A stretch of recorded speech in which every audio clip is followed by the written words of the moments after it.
जादुई काली बारिश। एक समय की बात है, एक राज्य के राजा जिसका नाम राजा भानु प्रताप था।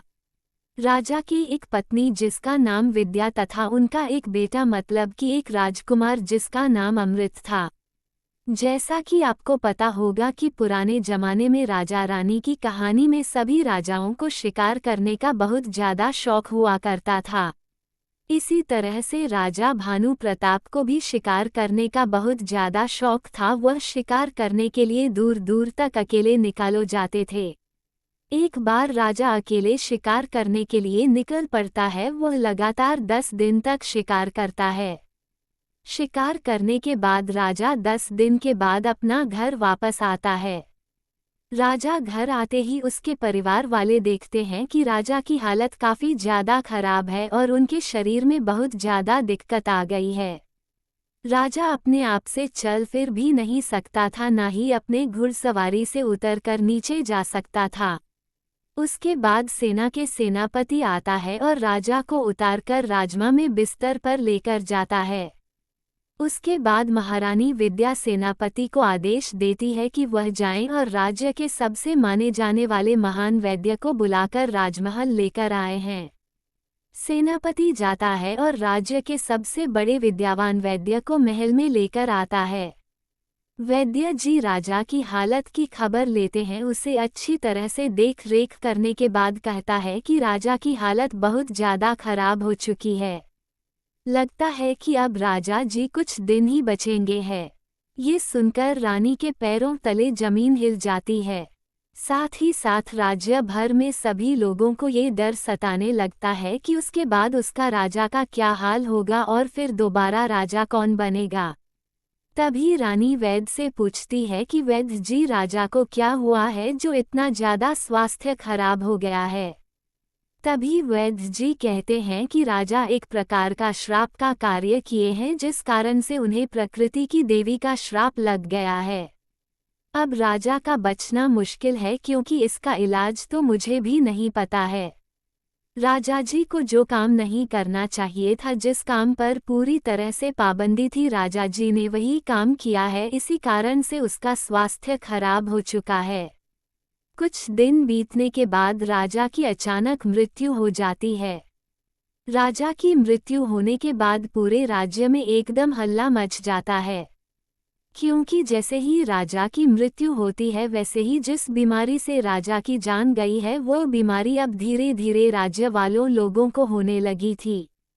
क्योंकि प्रकृति की देवी का श्राप राजा के साथ साथ राज्यवासियों को भेज दिया गया था, जिस कारण से राज्य भर के लोगों को अब प्रत्येक दिन किसी न किसी को वह बीमारी लगकर मरने का चलन जारी हो चुका था। पूरे राज्य में हाहाकार मच गया था, क्योंकि इतनी ज्यादा बड़ी बीमारी है और रोज कोई ना कोई जान से जा रहा है और उसका कोई इलाज भी नहीं मिल रहा है। उसके बाद राज्य वाले कहते हैं कि चलो ठीक है, अब नए राजा का ऐलान किया जाए।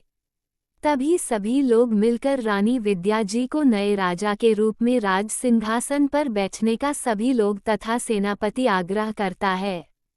सबकी बात मानकर महारानी राजा के सिंहासन पर बैठने का आग्रह स्वीकार कर लेती है।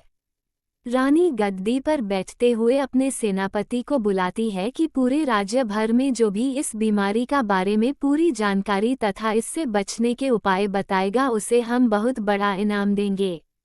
उसके बाद रानी कहती है कि सेनापति जाओ, ऐसे व्यक्ति को पकड़ कर लाओ, नहीं तो 10 दिन के अंदर तुम्हारी नौकरी चली जाएगी। तभी सेनापति जाता है और सबसे बुद्धिमान व्यक्ति को पकड़ कर लाता है। राज्य भर के कहानी सुनने के बाद वैद्य जी कहते हैं कि राजा जी जब शिकार पर गए हुए थे तब उन्हें एक बहुत सुनहरी पेड़ दिखाई देती है। राजा जी इस सुनहरी पेड़ को काटने के लिए अपने सैनिकों को आदेश दे देता है, लेकिन वह सुनहरी पेड़ कोई मामूली पेड़ नहीं था, वह प्रकृति की देवी का पेड़ था, जिसे प्रकृति की देवी के द्वारा लगाया गया था तथा उनका स्मरण करने के लिए पूरे पर्यावरण को उसी प्यार की वजह से अच्छी तरह से देखरेख हुआ करती थी। राजा के पेड़ काटने के आदेश के बाद सैनिकों ने पेड़ काटने के लिए जल्दी भरी की और वह पेड़ को काट दिया। उसके बाद से ही राजा को प्रकृति की देवी ने श्राप दिया कि जिस तरह से तुमने इस पेड़ को काटा है उसी तरह से तुम्हारे राज्य तथा तुम्हें तुम्हारे राजभर के लोगों के लिए मैं काले बादल की तरह बूंद बूंद बनकर तुम्हारे राज्यवासियों अथवा राजा का जान का कारण बनेगा। उसके बाद महारानी जी ने वैद्य जी से पूछती है कि इसका बचने का कोई उपाय बताए। तभी वैद्य जी कहते हैं कि इसका बचने का तथा इस देवी का श्राप से मुक्त होने का एक ही उपाय है। आपके परिवार से मतलबी राजा के परिवार से कोई भी लोग जाकर उस वन परिसर के अंदर 200 पेड़ लगाने होंगे, तभी जाकर प्रकृति की देवी का श्राप मुक्त हो जाएगा। जैसे भी इस प्रकार का चल रहा था वैसे ही राजकुमार के रूम से आवाज आती है। सभी लोग दौड़े दौड़े तथा सेनापति महारानी राजकुमार के रूम में जाता है और देखता है कि राजकुमार की तबीयत अचानक खराब हो गई है। वही वैद्य जी वहां पहुंच जाते हैं और राजकुमार के तबीयत का जायजा लेते हैं। उसके बाद वही वैद्य कहते हैं कि जिस बीमारी से ग्रसित राजा हुआ था उसी बीमारी से ग्रसित राजकुमार भी हो गया है। उधर पूरे राज्य में काले बादलों का साया तथा काले बादलों ने पूरे राज्य को घेर लिया था। अब तो पूरे राज्य भर में दिन भर काली बारिश होने लगी थी। ये सब देखकर राज्यवासियों ने दूसरे राज्य जाने का फैसला कर लिया था और बहुत सारे लोग दूसरे राज्य में जाने भी लगे थे। काली बारिश इतनी ज्यादा तेज हो रही थी कि पूरे शहर में जलजमाव हो गया था। नदी नाले तथा झरने काले हो गए थे। उसके बाद सेनापति से रानी कहती है कि चलो अब हम जाएंगे और वह जंगल के परिसर के अंदर 200 पेड़ लगाएंगे। बारिश इतनी ज्यादा तेज हो रही थी कि सेनापति बोला, ठीक है महारानी जी, मैं आपके साथ चलूंगा और आपकी सुरक्षा की जिम्मेवारी मैं अपने सर पर लूंगा। फिर महारानी और सेनापति दोनों उस वन परिसर में पेड़ लगाने के लिए निकल जाता है। जैसे ही वहां पहुंचते हैं और पेड़ लगाना शुरू करते हैं वहां भी काली बारिश होने लगती है। काला बारिश का झटका इतना ज्यादा जोर था कि लग रहा था कि आदमी को भी उड़ा कर ले जाएगा। इतनी ज्यादा हवा चल रही थी कि सेनापति भी वहां रुकने पर नाकामयाब हो रहे थे।